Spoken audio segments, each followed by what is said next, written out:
everybody, this is Chris with BilletBox.info, and I have been playing with this device here, or this RBA here, the EVL Alien, for a couple of days now, and I'm quite pleased with it. I was sent a prototype of this free of charge by John with EVL, and putting it through its paces, and pretty confident that this is going to be a great device. This is not a review, this is just a little overview.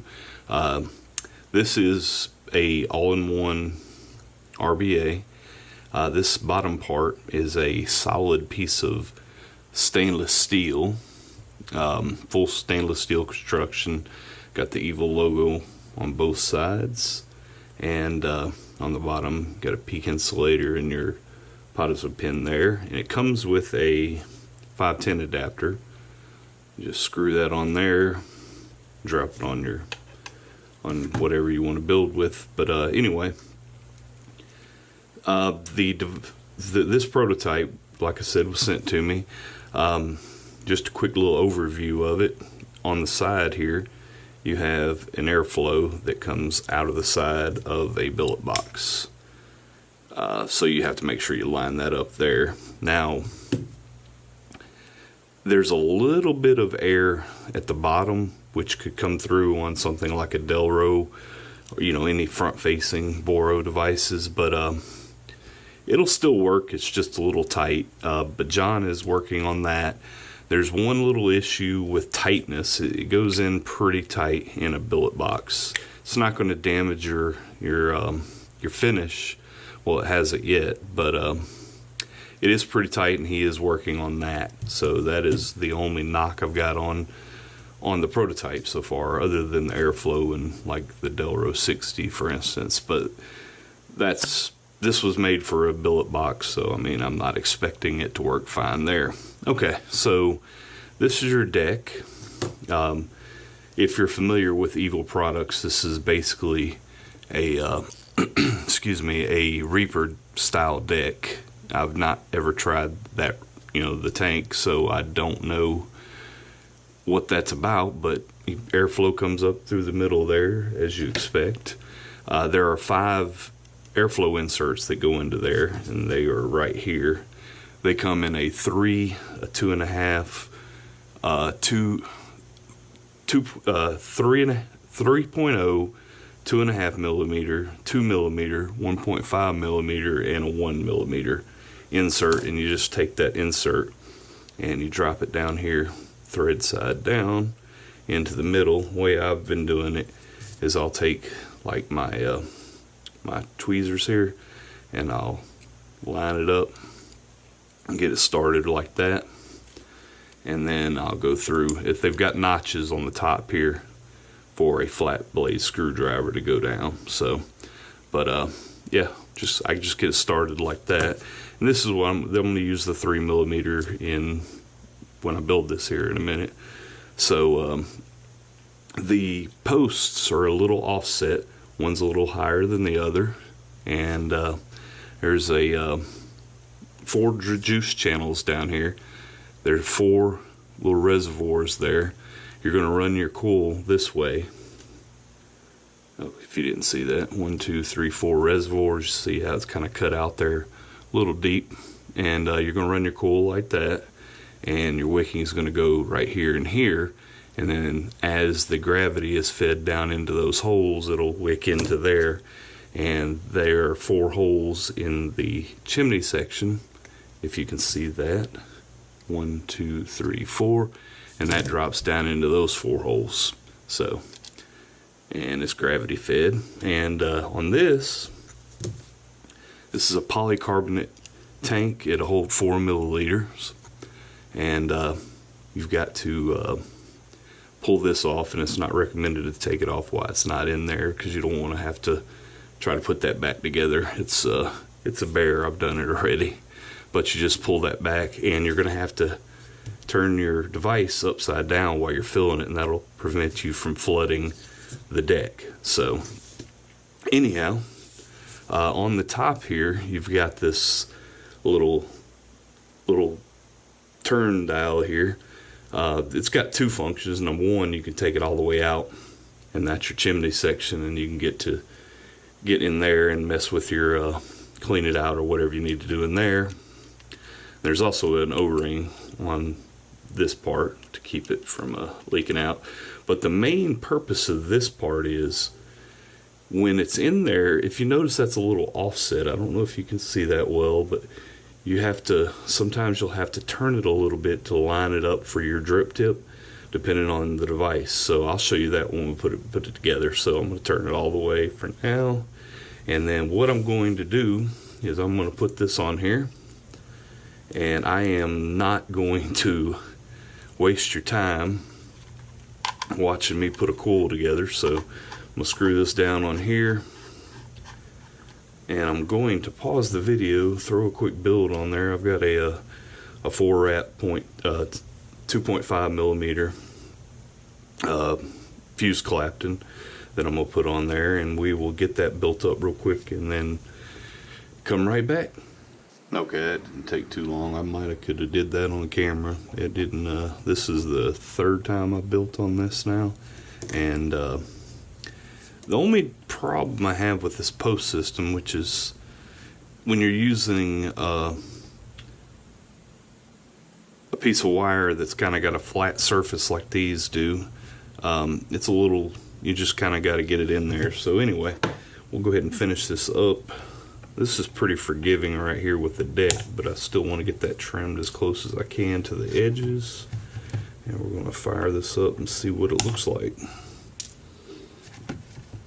Alright, we're good to go there. Alright, came out at 0.29. Once we mess around with this, it'll go up to probably about 0.35, I bet. So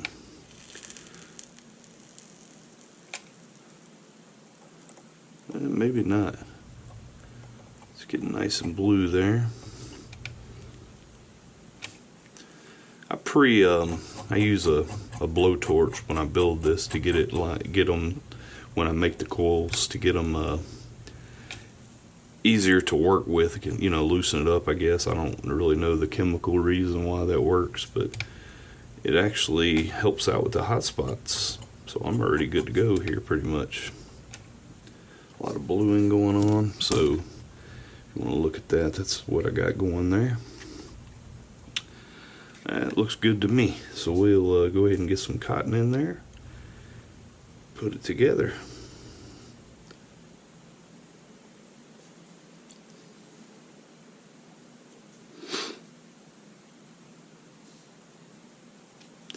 I'm going to tell you this, I'll give you my thoughts. I'm going to come up top after this and give you my thoughts on it so far. Like I said, this is not a review. This is just a quick look at this thing. I'd come back right here. I want this to just barely touch the deck down there.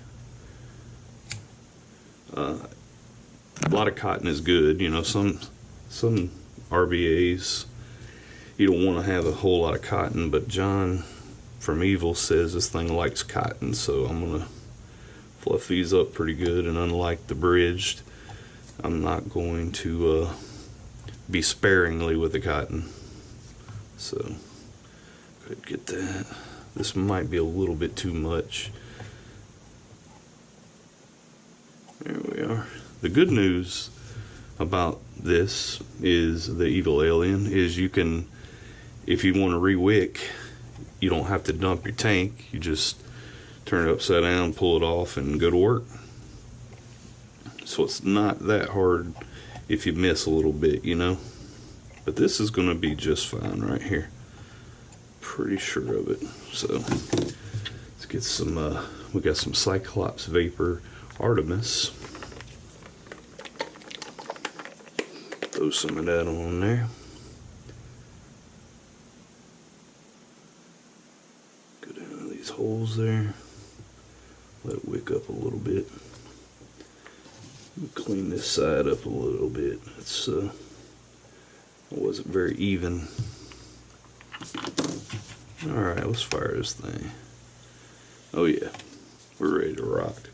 Let's put the chimney on here and make sure that we don't have any shorts, so it doesn't matter which side we go to. Make sure we're not hitting the chimney on there. It's reading 0.29, so alright.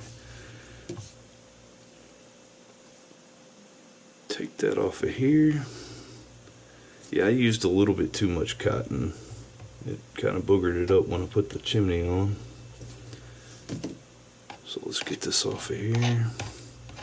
Maybe the adapter will stay. Yeah, perfect. Alright, so on a billet box, you want to have your airflow to the right. So you're going to find the airflow hole on the side there, and you're going to make sure the front, which is the side with the fill port, sure that's there. Press it down, nice and flush, and we're going to drop it in the billet and go to work. Like I said, this prototype is quite tight going in. It goes into a Delro just fine, but in the billet box you see there's a little bit of resistance. I can't really get it to pop out really easy. Kind of got to go in it like this right here for now. This is how I remove it and just get it started like that. But anyway, it's in there. And what I was talking about, if you look down the top of there, the hole isn't centered, and if I go to put this drip tip in here, I got lucky and it's right on. But sometimes you'll go to put your drip tip in, and the hole, if you watch, while it's in there, it's kind of hard to move it, but you can anyway, I'm just going to go ahead and put it together. Okay, I got it going now. You can see that's moving. So anyway, you can adjust it, so make sure your drip tip goes all the way in there and makes a good connection. And I got check atomizer. There we are. I'm at 0.37, 35 watts, and we're going to go ahead and put some juice in there. Now, to fill the juice up, take your fingernail, put that out. You want to turn it upside down and fill it from the top. And I like to take it a little bit of an angle right here, so I can see it really good. There we are. Pop that little plug back in there. A little bit of excess juice right there. I'll take that off. And there we are, starting to wick already. Got some air bubbles going on. Plenty of air bubbles going on. Let's give it a quick vape, and then we're going to go up top.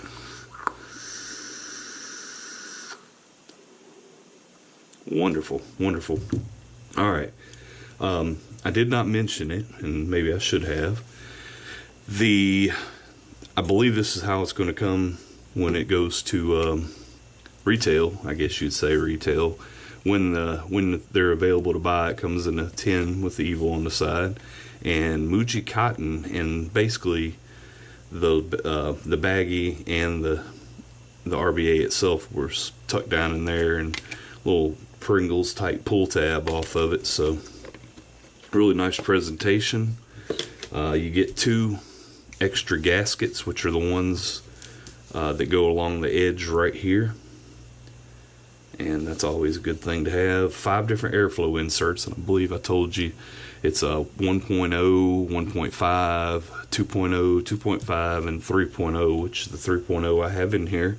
You get 1 extra little fill port flap rubber gasket thingy here, and I've already taken that on and off. It's not fun, but neither is the vape snails either. So, and a few other gaskets, a couple post screws extra, and that's pretty much it. Really nice presentation, as I said. So anyway, let's take it up top. Okay guys, we're back up top. Not really sure why I have you back up here, because I pretty much said everything I needed to say about it while we're down there. But anyway, that is the EVL Alien, and let me just go through the specs for you.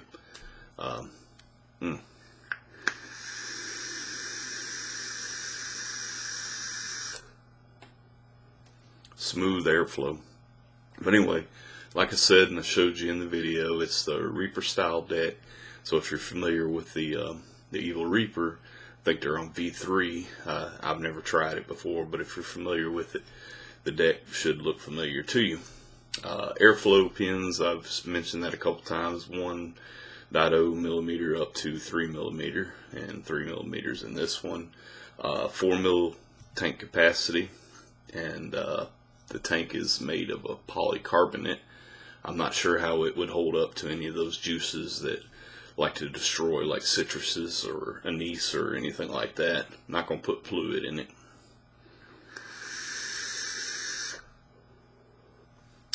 Full stainless steel construction. One could be a complaint. I don't mind it at all. I use pretty heavy panels anyway, so my billet boxes aren't very light as it goes. This bottom section is a solid piece of stainless steel. It's got some heft to it, so that might shock you when you get it in your hand. It's nice and chunky, but I believe the reason John did that is to control the airflow just fine. So anyway, full stainless steel construction. Uses peak insulators. You get the spare pack. You get the Muji cotton. Comes in that nice tin like I showed you, with the EVL logo on it. And the deck is beautiful, pretty spacious. I was able to put a 3 millimeter build on it, but I prefer the 2.5 because I get a little more air going on in there. But yeah, I chain vape and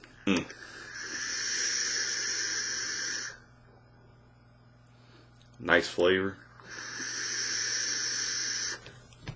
That's airflow without a panel. Let me throw my panel in there so you can hear that.